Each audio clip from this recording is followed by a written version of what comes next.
recommended recruits will be analysing the situations of teams, looking at areas of the pitch where they could improve, and using data to recommend players they may want to recruit.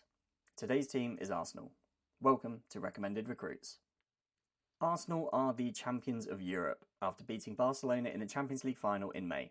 However, they were second best to Chelsea in the league and didn't make either domestic cup final, so these will be the areas where they will want to improve this coming season.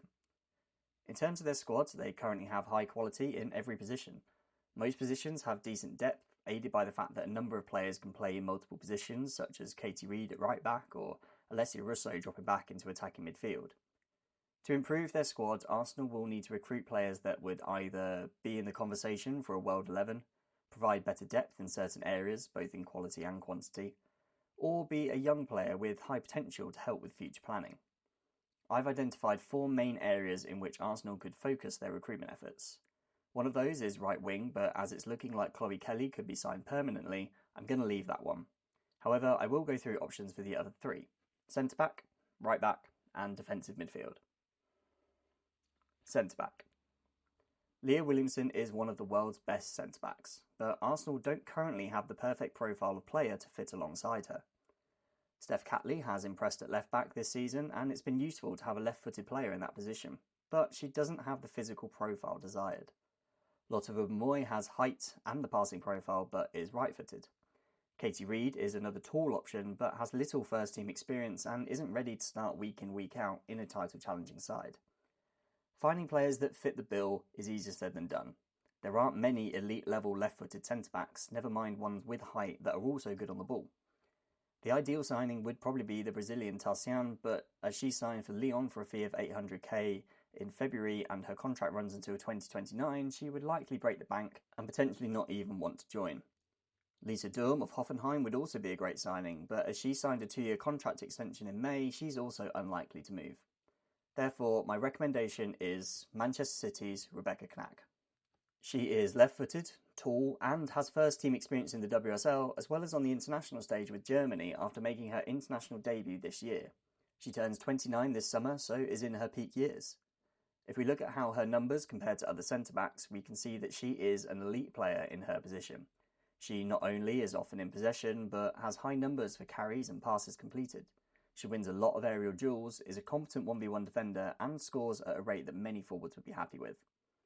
Although she only joined City earlier this year, she only has 12 months left on her contract, so a transfer fee shouldn't be too expensive. Right back.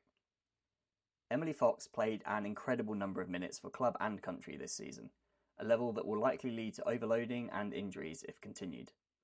It's reported that Laura Wienreuter, a player not really in Slager's plans anyway, is seeking a move away from the Emirates this summer, and the next option is putting Katie Reid, the young centre-back, at right back. Arsenal need a better backup option to give Fox a rest without too much of a quality gap. One option could be to give Fox competition and recruit another elite right back like Onabatie or Ellie Carpenter. However, these players are thriving at Barcelona and Lyon and would not necessarily see Arsenal as a good move and would be incredibly expensive. My recommendation for this position is Tenerife's Alexandra Saremba. She is a 24-year-old right back that grew up in Spain and was previously in their under-19 squad. However, she now represents Poland and was part of the squad that qualified for their first ever Euros. This season, she made 27 league appearances for a Tenerife side that finished 6th in Liga F. Compared to right backs in the top 9 leagues, she is an elite player in 1v1 situations in attack, defence and in the air. She's a chance creator, often from putting crosses in from wide positions.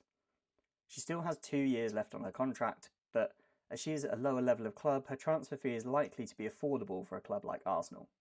This fee, however, could increase if she performs well at the Euros this summer.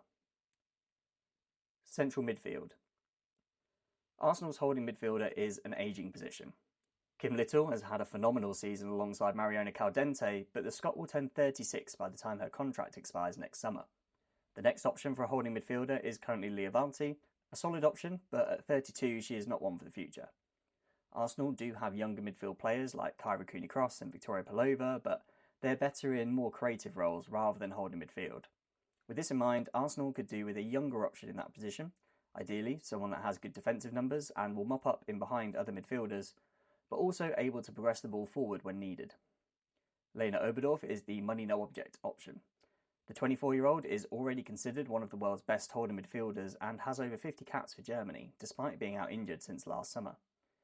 Other great options would be players like Lena Oberdorf's club teammate Georgia Stanway, Chelsea's Kira Walsh, Man City's Yui Hasegawa, or Everton's Claire Wheeler. However, my recommendation is from across the pond, Portland Thorns' Sam Coffey. Coffey is a 26-year-old with 35 caps for USA and an Olympic gold medal. She joined her current club, Portland Thorns, back in 2022, and her contract runs out at the end of 2025, so with only 6 months left, she may be available for a cut price fee. Her work rate means that she covers a lot of ground, and she has very good numbers for defensive metrics like blocks, interceptions and recoveries, and in the last 12 months has kept this performance level without receiving a single card. She can also create from deep, with good numbers for important creativity metrics like progressive passes, carries into the final third, goal-creating actions, key passes and assists. So, with those players slotting in, this is how Arsenal's squad could look going into next season. A squad that would put them in good stead for challenging Chelsea domestically, while also attempting to retain the Champions League trophy. If you've enjoyed today's video, please do subscribe to the channel. You can also follow us at Decoding the WSL on Instagram, and you can follow today's author, Sam Bicarino, at Statorino on various social media. Thanks for watching, and we'll speak to you at the next one.